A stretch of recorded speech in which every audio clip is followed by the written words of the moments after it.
Enough is enough.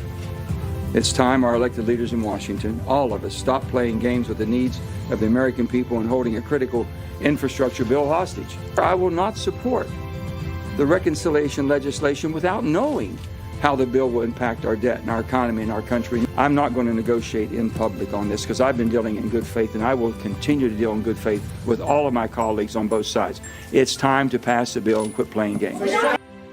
That was Senator Joe Manchin about an hour ago, throwing a major wrench into President Biden's spending plan.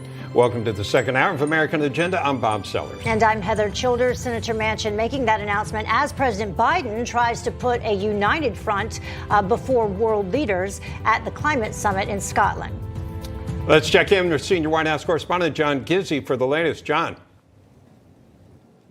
Well, Senator Manchin's opening salvo, calling the president's state of affairs, and I quote, a recipe for disaster, is about as good a summation as one is going to get about the status of both the infrastructure bill, which he wants, and the reconciliation bill, which progressives in the House say he is holding up.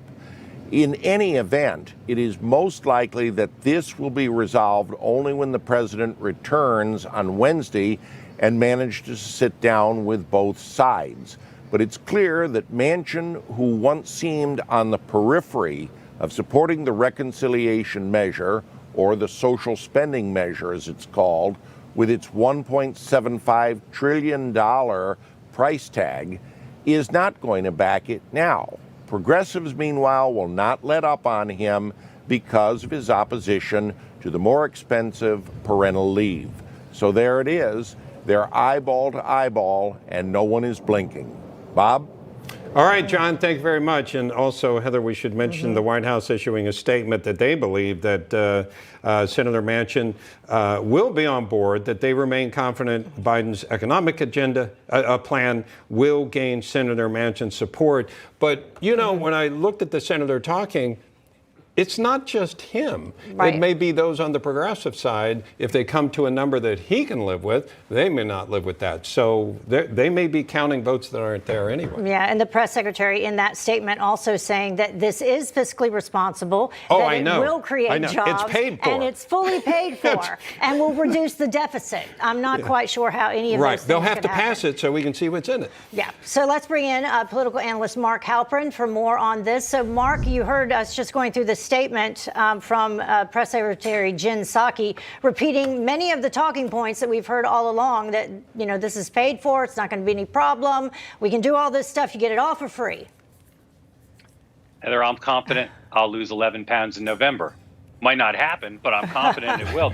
They say they're confident they'll get Joe Manchin's support, but it didn't sound like he was willing to give his support anytime soon. As you know, it's not the first time he's caused for a pause in this process.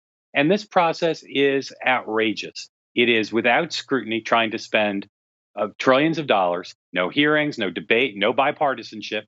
And Senator Manchin just doesn't like it. Why last week he was as quiet as he was, I don't know. But the House progressives so far in reacting to Joe Manchin have been pretty calm. The White House statement, pretty calm. But they now have a mountaineer-sized problem in getting this process going again because Senator Manchin's in no hurry. And he is very annoyed. He showed it today, but he said it in the past, that the infrastructure bill that he worked so hard on remains unpassed by the House of Representatives. We're now back, I think, to his arguing, you want me to deal on reconciliation on this social spending and environmental bill? Pass the infrastructure bill. That's what it sounded like. Mountaineer, I see what you did there. Yeah, I see what you did there, Mark. Yeah. So how does this play out? Because, let me ask you this, because you're good at counting votes inside the Beltway. If they come to 1.75 and Manchin says okay, because he has a history of capitulating on a number, are there the progressive votes to get them to the end of this? I mean, you know, there's the macro number of 1.75. Senator Manchin had previously said he wouldn't go above 1.5. I'm not sure that he's not back to that position or if he ever left that position. But then there's the policies that go into it. And there are economists who will tell the White House this bill wouldn't hurt inflation, wouldn't make inflation worse. But as you know, Bob and Heather, there are a lot of economists who are worried about it, including Larry Summers, a Democrat. So I don't know where the votes now sit.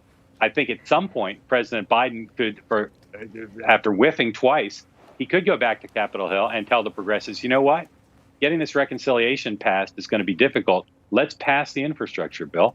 But they've balked at that twice. I'm not sure why they'd be any more inclined to do it now. So it is a standoff. One side wants to vote on both bills at the same time. One side doesn't. And not just the dollar figure, but the specifics of these programs. I was very skeptical when people were talking over the weekend about votes in the House this week. I was skeptical. I think my skepticism's been borne out. Yeah, and by the way, to remind people, that infrastructure plan, $1.2 trillion, again, of spending, and only a fraction of that actually infrastructure as we know it. Well, half of the spending has already been allocated. So it's really, it's talked about as 1.2. It's really about 500. Okay. And people can quibble about what's in it, but it did have 19 Republican votes in the Senate, including Mitch McConnell and Bernie Sanders. And those guys don't agree on much, except probably that Joe Manchin and Kyrsten Sinema are unpredictable. Okay. Mark Halperin, thank you, sir. Always a pleasure talking to you. Joined right now by former Pennsylvania Senator Rick Santorum.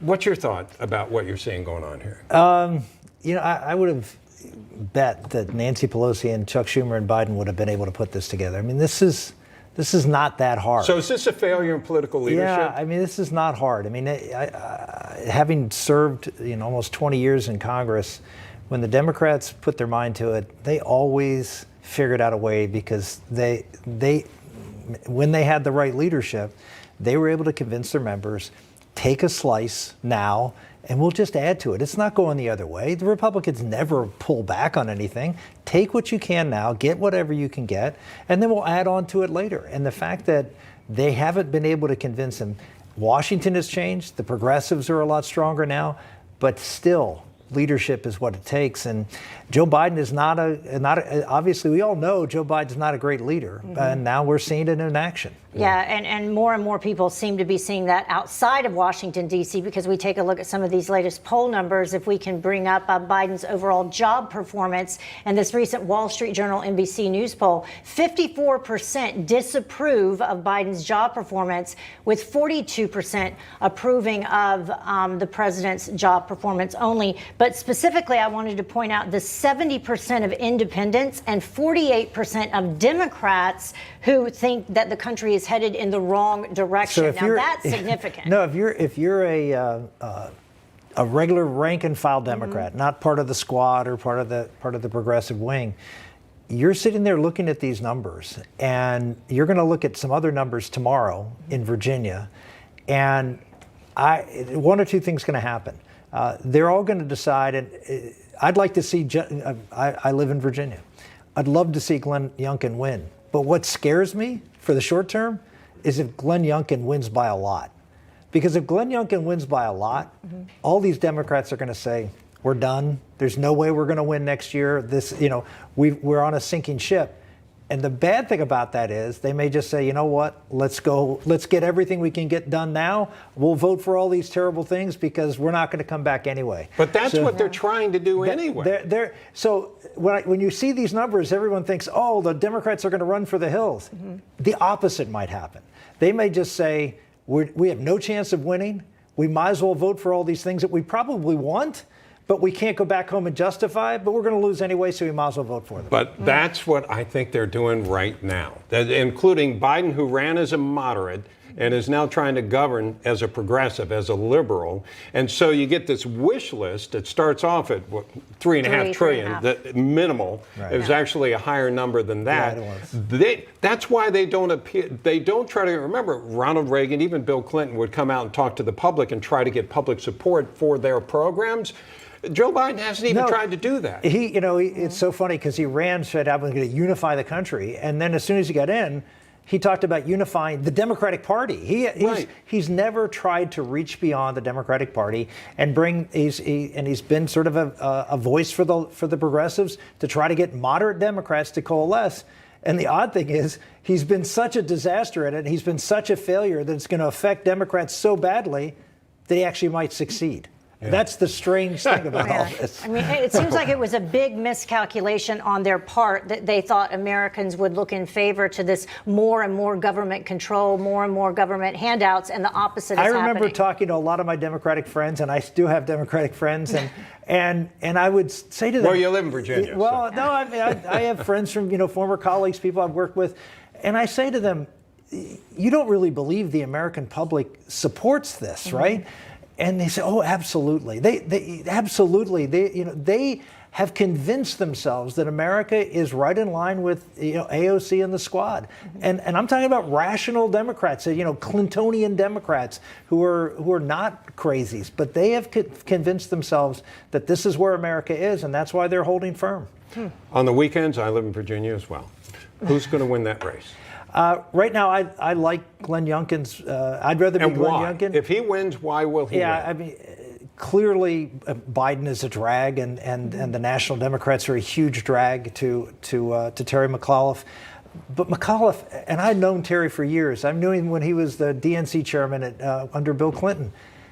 He's not. He is historically, and he didn't govern as a particularly radical governor of Virginia, right? But he has bought into this to the progressives. He's drank the Kool-Aid too, and his campaign has been tone deaf like I've never seen a campaign before. I mean, this is a guy has run very mainstream Democratic campaigns, and he has run, out there saying parents have no right to say what What their were your children. thoughts about that? I looked at that and I and then he said, doubled crazy. down. I thought it He's was the doubled down Babylon on Bee. it. When I first saw it, I really did. I thought it was a spoof.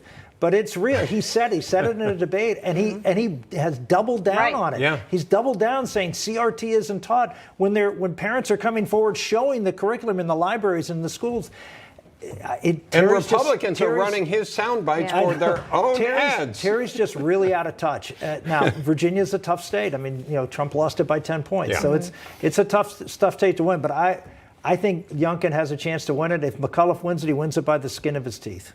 And you would have thought it'd be the other way around. Yeah, I think there's a chance Youngkin could win this comfortably. Yeah. I don't see that as for McAuliffe. Yeah, so Trump lost Virginia by 10, and the Republican candidate has a chance. And then in New Jersey, I think Trump lost by 20, and the Republican candidate has a chance. Yeah, so I'm not convinced on that one yet. Okay. I've looked at the numbers, and I know there's some polling that shows it close, but I don't want to get involved in a land war in Russia either. So, I'm not sure we should put our hopes on that one. all right, we'll see what happens. You didn't just call New tomorrow. Jersey Russia, right? Yeah, well, I'm just saying it's a much tougher state than Virginia. That's true.